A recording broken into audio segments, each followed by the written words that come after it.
ക്രിക്കി മലയാളം 2.0 ഏറ്റവും പുതിയ വീഡിയോയിലേക്ക് ഏവർക്കും സ്വാഗതം. അങ്ങനെ ആവേശകരമായ 2 ദിവസങ്ങളിലായി സൗദി അറേബ്യയിലെ ജിദ്ദയിൽ വെച്ച് നടന്ന IPL മെഗാ ഓപ്ഷൻ പൂർത്തിയായിരിക്കുന്നു. നിലനിർത്തിയിട്ടുള്ള താരങ്ങളെ അടക്കം പരമാവധി 25 താരങ്ങളും അതുപോലെ തന്നെ മിനിമം 18 താരങ്ങളുമാണല്ലോ ഓരോ ടീമിലും വേണ്ടത്. ഓരോ ടീമുകളുടെയും ഒഫീഷ്യൽ സ്ക്വാഡൊക്കെ പുറത്തു വന്നു കഴിഞ്ഞു. ഏതായാലും നിങ്ങളുടെ ഫേവറേറ്റ് IPL ടീം സെറ്റാണെന്ന് നിങ്ങൾക്ക് തോന്നിയിട്ടുണ്ടോ? നിങ്ങളുടെ അഭിപ്രായങ്ങൾ ഏതായാലും കമന്റ് ബോക്സിൽ അറിയിക്കുക. നമ്മളൊരു വീഡിയോ സീരീസ് ആരംഭിക്കുകയാണ്. ഓരോ ടീമുകളുടെയും സ്ക്വാഡ് അനലൈസ് ചെയ്തുകൊണ്ടുള്ള ഒരു വീഡിയോ സീരീസിൽ ആദ്യമായിട്ട് നമ്മൾ ഡിസ്കസ് ചെയ്യാൻ പോകുന്നത് മുംബൈ ഇന്ത്യൻസിനെ കുറിച്ചാണ്. ജസ്പ്രീത് ബുംറയ്ക്ക് 18 കോടി, ഹാർദിക് പാണ്ഡ്യയ്ക്ക് 16.35 കോടി, സൂര്യകുമാർ യാദവിന് 16.35 കോടി, രോഹിത് ശർമ്മയ്ക്ക് 16.30 കോടി, അതുപോലെ തന്നെ തിലക് വർമ്മയ്ക്ക് 8 കോടി എന്നിങ്ങനെ 5 താരങ്ങളെയായിരുന്നു മുംബൈ ഇന്ത്യൻസ് ഓൾറെഡി റീറ്റൻഷൻ ലിസ്റ്റിൽ ഉൾപ്പെടുത്തിയിട്ടുണ്ടായിരുന്നത്. ഇതിന് പുറമെ ഓപ്ഷനിൽ അവർ ചില വലിയ പർച്ചേസുകൾ നടത്തിയിട്ടുമുണ്ട്. അതെ, മുംബൈ ഇന്ത്യൻസിന്റെ ഓപ്ഷനിലെ പെർഫോമൻസിന് പല ആരാധകരും വലിയ റേറ്റിംഗ് തന്നെയാണ് കൊടുക്കുന്നത്. മികച്ച സ്ക്വാഡ് തന്നെയാണ് മുംബൈ ഇന്ത്യൻസ് സ്വന്തമാക്കിയതെന്നുള്ളതും നിസ്സംശയം പറയാൻ കഴിയും. അതിൽ ഏറ്റവും പ്രധാനപ്പെട്ട ഒരു ബൈ അത് ട്രെന്റ് ബോൾട്ടിൻ്റെത് തന്നെയാണ്. 12.50 കോടി രൂപയ്ക്ക് ട്രെന്റ് ബോൾട്ടിനെ മുംബൈ ഇന്ത്യൻസ് കൊണ്ടുവന്നിരിക്കുന്നു.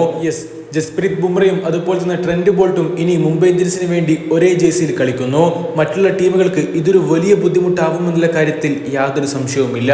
ദീപക് ചാഹറിനെ 9.25 കോടി രൂപ മുടക്കിക്കൊണ്ടാണ് MI അവരുടെ ടീമിലേക്ക് കൊണ്ടുവന്നതെങ്കിൽ നമാന്തിയറിനെ നിലനിർത്തിയത് 5.25 കോടി രൂപ കൊടുത്ത് RTM ഓപ്ഷൻ വഴിയായിരുന്നു.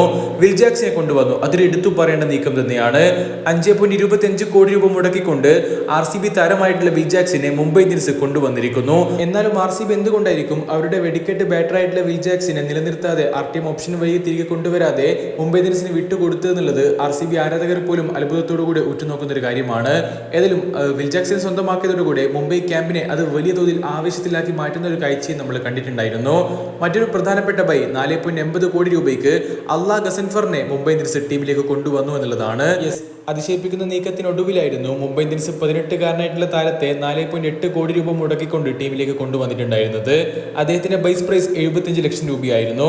അള്ളാ ഗസൻഫറിനെ കുറിച്ച് പറയുകയാണെങ്കിൽ ബംഗ്ലാദേശിനെതിരായിട്ടുള്ള ODIയിൽ മികച്ച പ്രകടനത്തിനും അതേപോലെ തന്നെ അഫ്ഗാനിസ്ഥാന്റെ എമർജിംഗ് ടീമുകളിലെ ഏഷ്യ കപ്പ് വിജയത്തിലെ പ്രധാന പങ്കും കൊണ്ടൊക്കെ അറിയപ്പെടുന്ന താരം തന്നെയാണ് ഗസൻഫർ. അദ്ദേഹം ഒരു വാഗ്ദാനമായി കൊണ്ടുതന്ന T20 പ്രതിഭയായി സ്വയം തെളിയിച്ചിട്ടുമുണ്ട്. ന്യൂസിലാൻഡ് ഓൾറൗണ്ടർ മിച്ചൽ സാന്ററിനെ അടിസ്ഥാന വിലയായിട്ടുള്ള 2 കോടി രൂപയ്ക്ക് തന്നെ മുംബൈ ഇന്ത്യൻസിന് ലഭിച്ചു എന്നുള്ളതും ഒരു ഗ്രേറ്റ് പിക്ക് തന്നെയായിരുന്നു. 18 IPL മത്സരങ്ങളും 18 വിക്കറ്റുകളും നേടിയിട്ടുള്ള സാന്റർ ഇതുവരെ CSKയ്ക്ക് വേണ്ടിയായിരുന്നു കളിച്ചിട്ടുണ്ടായിരുന്നതും. അദ്ദേഹം പ്രത്യേകിച്ച് അടുത്തിടെ ഇന്ത്യക്കെതിരെ ടെസ്റ്റ് പരമ്പരയിലും മിന്നിക്കത്തുന്ന ഒരു കാഴ്ചയൊക്കെ നമ്മൾ കണ്ടിട്ടുണ്ടായിരുന്നല്ലോ. ഏതായാലും മിച്ചൽ സാന്ററിനെ മുംബൈ ഇന്ത്യൻസ് സ്വന്തമാക്കിയിരിക്കുന്നു. അതും വെറും 2 കോടി രൂപയ്ക്ക് തന്നെ. വെറും 1 കോടി രൂപ മുടക്കിക്കൊണ്ട് IPL മെഗാ ഓപ്ഷനിൽ South African wicket keeper batter കൂടിയായിട്ടുള്ള റയാൻ റിക്കൽട്ടനെ മുംബൈ ഇന്ത്യൻസിന് അവരുടെ ടീമിലേക്ക് കൊണ്ടുവരാൻ കഴിഞ്ഞിട്ടുണ്ട്. ഇതുവരെ IPLൽ അരങ്ങേറ്റം കുറിച്ചിട്ടില്ലാത്ത താരമാണ്.